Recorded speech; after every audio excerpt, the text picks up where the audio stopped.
आप सबने बड़ी तारीफ़ की कि काफ़िया खोल दिया, तो बहुत अच्छा किया, उससे सहूलत हो गई। तो इसका सेहरा जनाब शादाब एहसानी साहब को जाता है। इन्होंने मुझे फ़ोन करके मुझे हदायत दी कि आप ऐसा कर दें, और जो फिर इन्होंने मुझे हदायत दी, मैंने फिर उसी के मुताबिक आप सबको वो भेजा। आपसे दरख्वास्त है कि अपना सदारती कलाम और पूरी महफ़िल के ऊपर अपना तबसरा और अपना कलाम पेश फरमाएँ। हम सब लोग आपकी गुफ्तगू के, आपके फैज़ के मुंतज़िर हैं। ये जो दानिशगाह है, और मैं मेरे ख़्याल में दूसरी दफ़ा आया हूँ यहाँ, तो मुझे यानी हैरत भी है, और यानी ये दो हजरात जो हैं मुझे मुब्तला नज़र आते हैं। जब तक कोई मुब्तला ना हो तो कोई काम हो नहीं सकता, समझ गया। तो ये जो मुब्तला हजरात हैं, ये इंशाल्लाह कुछ ना कुछ करके दम लेंगे, अपने आप को मनवा के दम लेंगे, ऐसा लगता है ये। तो बहरहाल, तो मैं आपको पहले तो इकबाल के हवाले से थोड़ी सी बात कर लूँ कि इकबाल को शायर के हवाले से हमें देखना चाहिए। एक, शायरी में फ़लसफ़ा भी आ जाता है, सब आ जाते हैं। और दूसरे ये कि इकबाल जो थे वो सिर्फ मुसलमानों के इकबाल नहीं थे। क्यों नहीं थे? उनके जहन में रब्बुल आलमीन था और रहमतुल आलमीन, समझ गए अब आप। तो अब अगर इन चीज़ों को आप नज़र नहीं रखेंगे तो इकबाल को आप महदूद कर देंगे। पहली बात तो ये हो गई। दूसरी बात ये हो गई कि यहाँ तसव्वुफ़ की और दीगर बातें होती रहीं, और वो हमारे कादरी जो थे वो करके चले गए। तो अब मैं आपको एक वाक़या भी, अब मैं कुछ दो एक बातें कर लूँ आपसे तो कुछ शायद बेहतर होगा। यानी निज़ामुद्दीन औलिया को अयोधन या पाकपटन, पाकपटन का नाम अयोधन भी है, वहाँ अवारिफ अल मारिफ पढ़ा रहे थे। शेख शहाबुद्दीन सहरवर्दी की किताब जो तसव्वुफ़ के हवाले से हर जगह खानकाहों में राइज थी, सही है। तो हुआ ये कि वो नुस्खा जो पढ़ा रहे थे वो बहुत बोसीदा था। तो इनके जहन में ये आया कि भाई ये जो है फ़लाँ साहब के पास बदाऊं में या बदायूं में मौजूद है, क्यों ना मैं इनसे दरख्वास्त करूं कि वो मंगा लूँ मैं। इन्होंने दरख्वास्त कर दी। बाबा फरीद तो नाराज़ हो गए कि निकल जाए यहाँ से। क्या कहा कि किताब देखी, पढ़ाने वाला नहीं देखा। किताब देखी, पढ़ किताब देखना शरीयत है, पढ़ाने वाला देखना तरीक़त है। ये बात वहीं से मैंने अक्स की है, समझ गया। किताब में नहीं लिखा हुआ, मुझे ये लगा कि भाई ये जो पढ़ाने वाला देखना है वो तरीक़त हो गया। दूसरे ये कि जब मालूम हुआ साधु संत और ये पहाड़ों पे चले जाते हैं तो उनके जो मद्दाह होते हैं उनसे जो अर्ज़ करते हैं और कहते हैं साहब ये मसला, ये मसला, ये मसला, और वो कामयाब हो जाते हैं। जब वो कामयाब हो जाते हैं तो उन साधु संतों से वो फिर पहाड़ पर चढ़ते हैं और कहते हैं महाराज जल पान कर लें हमारे यहाँ आके, भाई आपने जो किया था वो हमारे सब काम आ गया। तो महाराज कहते हैं तुझे जलपान की पड़ी हुई है, मेरी तपस्या भंग हो जाएगी। तुझे जलपान की पड़ी हुई है, मेरी तपस्या। यानी ये जो मुसलमान है ना, इनकी तपस्या ही लोगों में होती है। वो जो सूरह माउन है ना, कहने लगे और जिसने युतमा का हक मारा, मसाकिन को खाना नहीं खिलाया, उसकी ज़ख़ीरा अंदोज़ी की, उसकी नमाज़ें उसके मुंह पे मार दी जाएंगी। तो ये सारी चीज़ें हैं। तो अच्छा, फिर इकबाल का वो रूप कि जब इकबाल अभी इकबाल नहीं थे, यानी इन्होंने कर लिया था, अरबी में भी एम में कर लिया, सब कर लिया। अच्छा, यानी अरूज़ वरूज़ आता था लेकिन ज़बानो बयान नहीं आता था। दाख के शागिर्द हुए।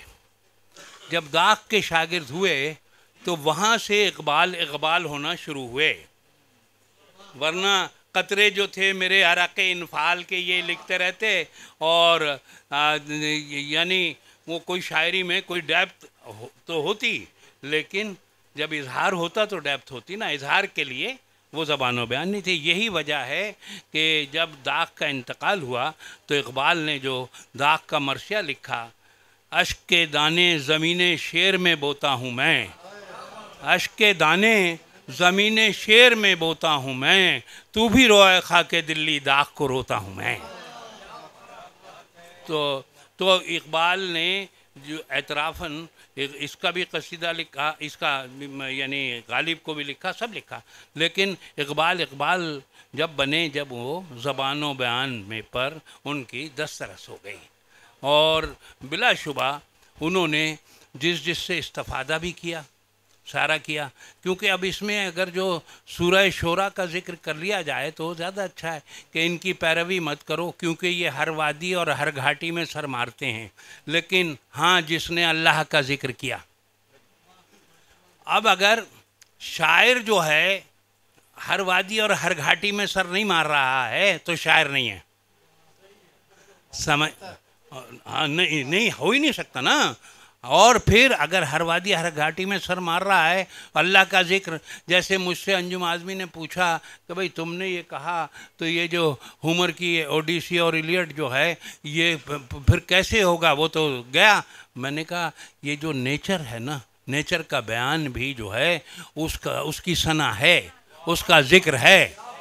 यानी चाहे वो वर्ड्सवर्थ का हो, चाहे वो अपना कॉलरेज हो, यानी अगर उन्होंने यानी फितरत का इजहार किया है, और वो फितरत क्या है, वो सन्नाई है खुदावंद ताला की। तो बहरहाल, तो मैं अब आपको, मैंने आज ही कुछ शेर कहकर, मैं पता नहीं यानी आप लोगों ने तो कमाल कर दिया, लोगों ने, मेरे पास तो शायरी भी ऐसी ही होगी, बस क्या पता।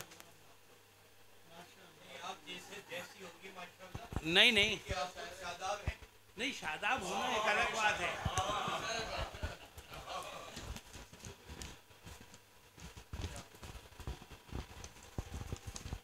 इल्म फिर जहल का मस्कन तहोबाला कर दे, इल्म फिर जहल का मस्कन तहोबाला कर दे, शायद इस ख्वाब की ताबीर इजाला कर दे, शायद इस ख्वाब की ताबीर इजाला कर दे। मालिके अर्ज़ो समा का हो करम फिर यूं हो, मालिके अर्ज़ो समा का हो करम फिर यूं हो, मेरी पहचान मोहम्मद का हवाला कर दे, मेरी पहचान मोहम्मद का हवाला कर दे। दूर दुनिया से अंधेरा हो हमेशा के लिए, दूर दुनिया से अंधेरा हो हमेशा के लिए, इसमें आज़म से कशीद ऐसा उजाला कर दे, इसमें आज़म से कशीद ऐसा उजाला कर दे, इसमें आज़म से कशीद ऐसा उजाला कर दे। दिल की दुनिया है मोहम्मद की वो दुनिया जिसमें, दिल की दुनिया है मोहम्मद की वो दुनिया जिसमें अपनी रहमत से वो मुझ पस्त को बाला कर दे, अपनी रहमत से वो मुझ पस्त को बाला कर दे।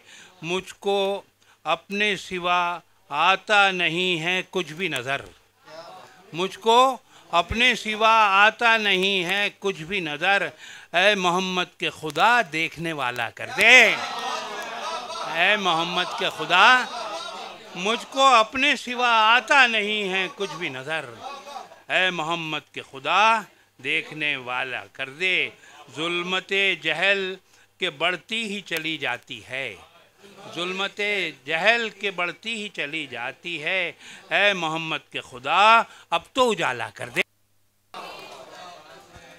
वो नबी कादिरे मुतलक का नबी है शादाब, वो नबी कादिरे मुतलक का नबी है शादाब, जब कभी चाहे जिसे अदना को आला कर दे, जब कभी चाहे जिसे अदना को आला कर दे। बहुत शुक्रगुजार आप हजरात का।